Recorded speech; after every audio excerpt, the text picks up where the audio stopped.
Let's go. UW says Seven's comments about pumping brakes on the hype reeks of insecurity to his Charmin soft ego of his.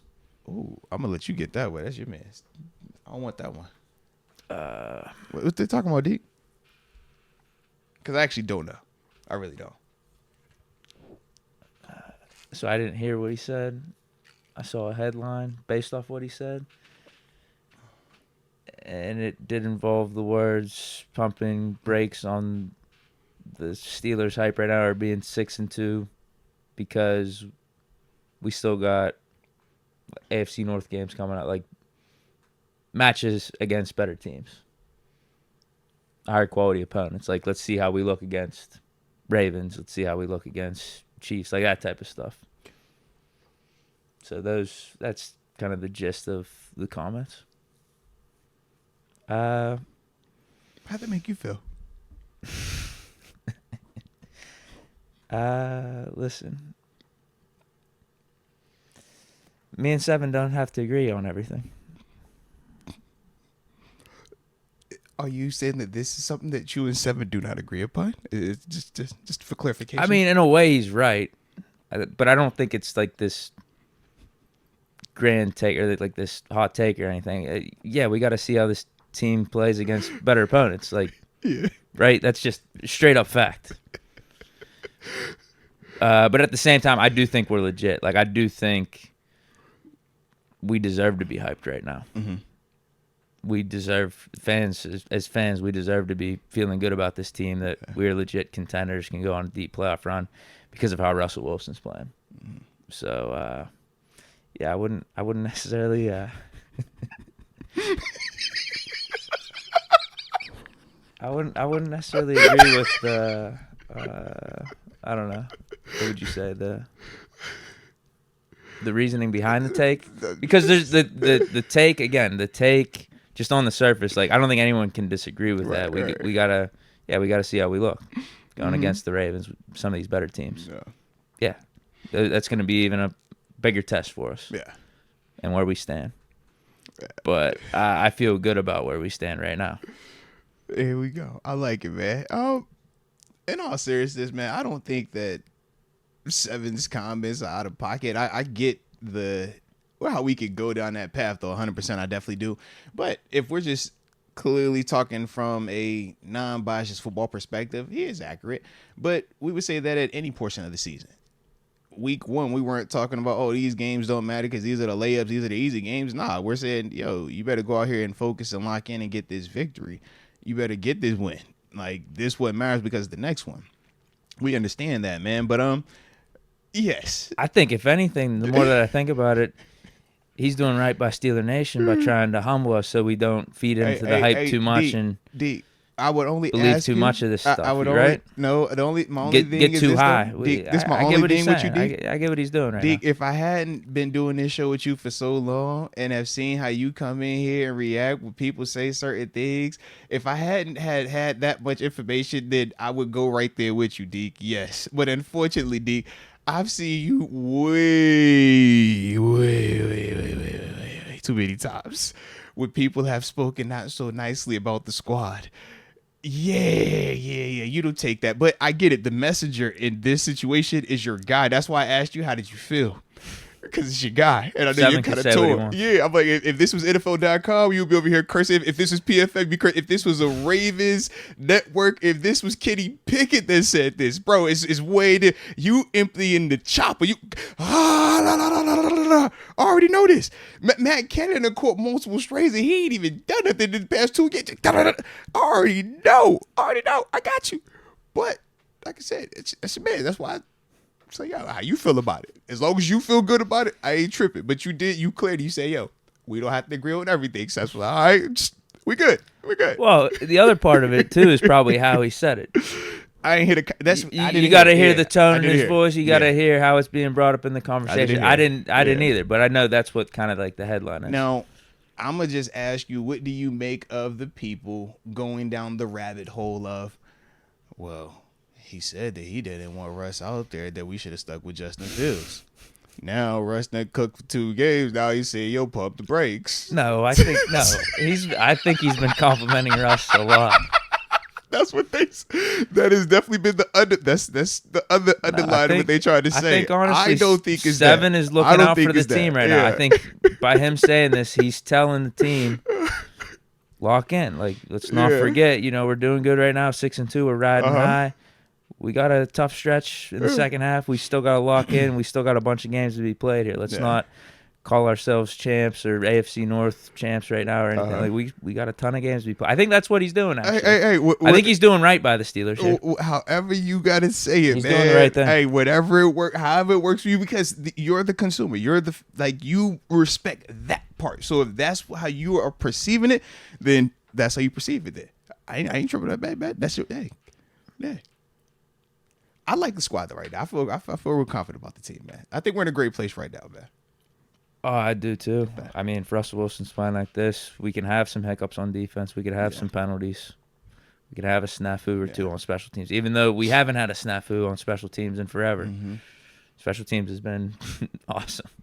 Danny Smith, man. It's been unbelievable. Hey, not only did across we have the board, whatever you want to talk about. Look, we had the special teams player of the week, special teams player of the week in Calvin, blocks. Special teams player of the month in terms of Boz, multiple blocks, punt return for a touchdown, all within the past couple of games too. Like Dean Lowry got a block, Jeremiah Moon got a block, you got Calvin Austin with a return for a tutty. Is it and then Isaiah Loudermilk was the other one with the block early on. So yeah, like we cooking, man. We definitely cooking. Yeah. Hey, where are we at in the North right now, by the way? But if Russ is playing like that, man, you got a chance each and every week. Yeah. You got a chance within each and every game if things are going bad because you got a Russ playing like that. You know what that looks like. I'm familiar with that. Facts. Where are we sitting? Not only where seeing are we in the division right now? Where are we in the division right now? We're at the top. We at the top. So you mean we doing all this and we at the top too? I like that, man. Yeah. I like that. I like that. Wait, hold on. If we want to go off what pump your brakes. I'm sorry. Seven was saying there, it might be wise to pump the brakes a little bit. We overrated. I'm with you, bro. No, let's not say that. No. What you mean? We overrated, bro. If you're 6-2 and we're you just want to stay locked in, that's all. So we overrated. I'm with you, bro. You just want to stay locked in. It's not like we're Baltimore, is what you're telling us. We're not overrated. We're not Baltimore. It's not like you see it's with not them. Like we're People Kansas are crowning City. them, and they just lost to the Browns. That's what you don't want to. Yeah, you don't want to crown yourself too early. You don't want to believe all the hype and stuff. So you got to stay steady. Ravens overrated? No, they might be. They're good, but because they should have easily won that Browns game, even with as bad as it went. They had a chance to close the door at the end. It's a drop pick by Kyle Hamilton. Well, maybe the Browns aren't as bad as we thought with Jameis being the quarterback. Well, we also said that too. We said it might be bad if Jameis gets out there. I think there's a stat out there that yes, there is over the last yep, say it. What is it? It's like over the past 2 years or since Deshaun's been there, they haven't had. It was like a 300-yard passing game or offensive game. Deshaun Watson hasn't had 300 he hasn't yards. had one, and all his starts. But the last 6 or 7 that he hasn't Joe played Flacco and Jameis Winston, and it was another dude, and all three of them have all had that. It is like, what is it? It's pretty crazy. Yeah, dude. Yeah. I was with you. I'm like, hey, bro, don't put him out there. No, keep him on the sideline. We want that one. Now we got this one. It's Jameis. Jameis got the big arm, man. He going to make some plays, but he also going to put the ball in harm's way. Like I said, if Kyle Hamilton catches the pick, that game is over. No heroics. He drops the pick. Jameis makes a play. And it was also, I thought, a little bit of arrogance by the Ravens. They just stayed in the same calls, over. It's like, yo, you keep doing that, man. Dudes at this level can't beat you. You got to at least have some type of professional respect for them. And I felt like that was lost, but they also got a young DC over there too.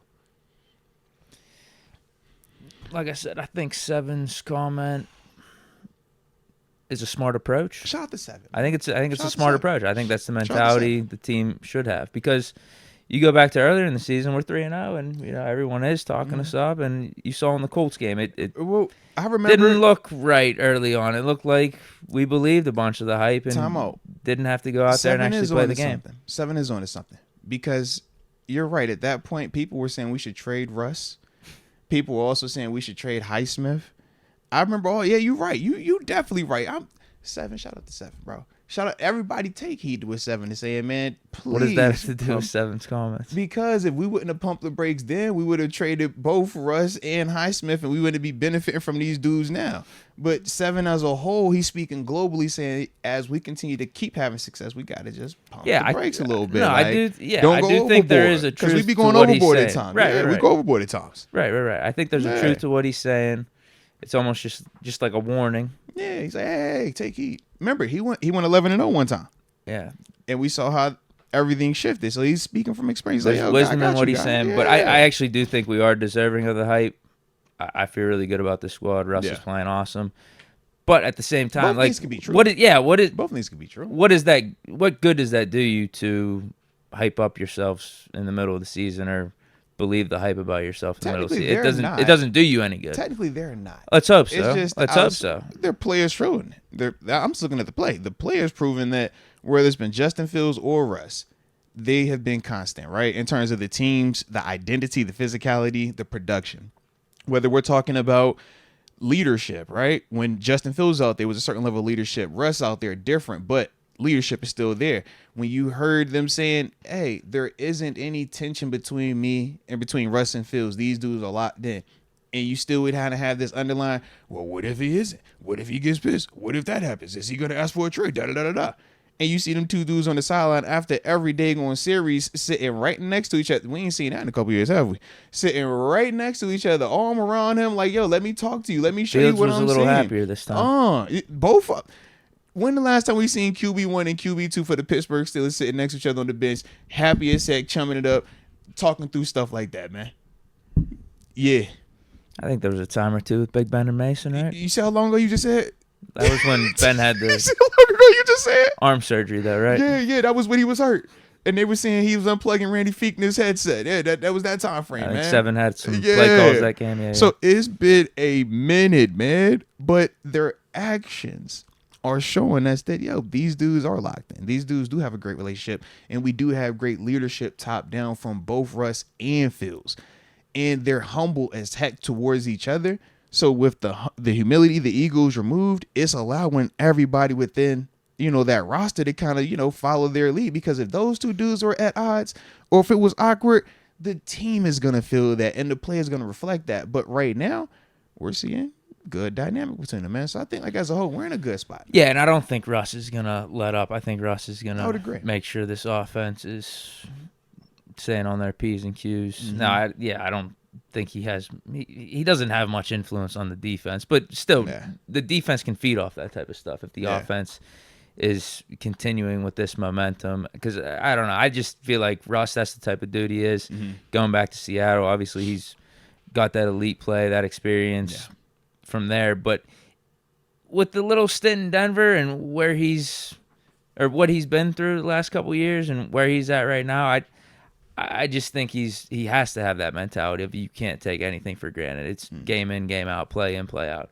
He says that in his little pregame interviews he does with the last two games at least. You could just tell he's really locked in. Game in and game out. No matter what the opponent is, no matter what the time of day it is, anything like that. I guess both of these last two games have been prime time, but this one coming up against Commander, isn't it 1 o'clock?